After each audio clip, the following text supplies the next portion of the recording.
We all know what clowns are. They can be silly and sometimes be at the circus or at kids' birthday parties, but some have a fear of clowns.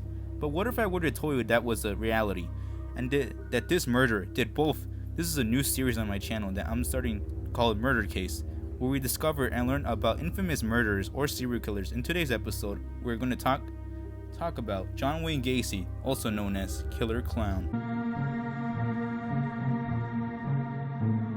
John Wayne Gacy was an American serial killer born on March 17, 1942 in Chicago, Illinois, where he was into a blue-collar family. Seems to have a normal middle-class upbringing. However, by some accounts, Gacy had an abusive alcoholic father and also experienced health issues in his youth. In 1964, Gacy married and moved with his wife to Iowa, where he managed his father-in-law's Kentucky Fried Chicken restaurants. The couple had 2 children, and things were looking good for Gacy. Sadly, Gacy's wife divorced him after he was charged with sexual assault on one of his employees in 1968. He was sentenced to 10 years in prison, but was released due to good behavior after serving only a fraction of his sentence. Gacy moved back to Chicago, where he started a contracting company and remarried.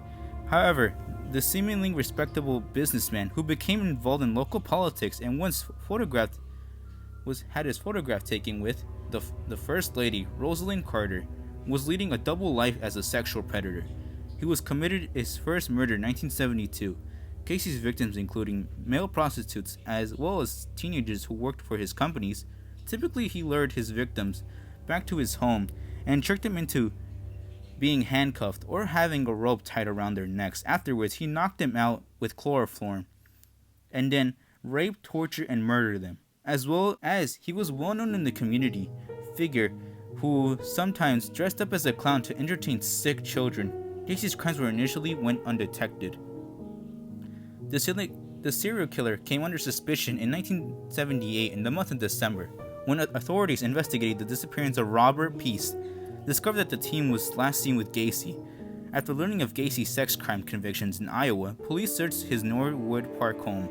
They noticed a strong stench coming from the crawl space, but it was later noticed that it was a damaged sewage pipe.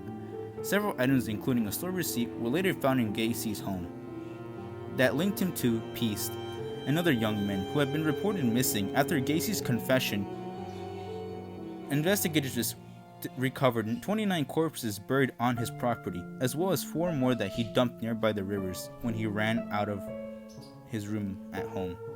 After his conviction, Gacy spent 14 years on death row, during which time he made paintings of clowns and other figures that sold for thousands of dollars.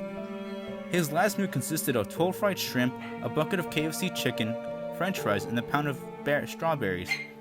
On May 10, 1994, having exhausted all of his appeals, the 52-year-old Gacy, who the media dubbed the Killer Clown, was put to death by lethal injection in Steelville Penitentiary in Joliet, Illinois.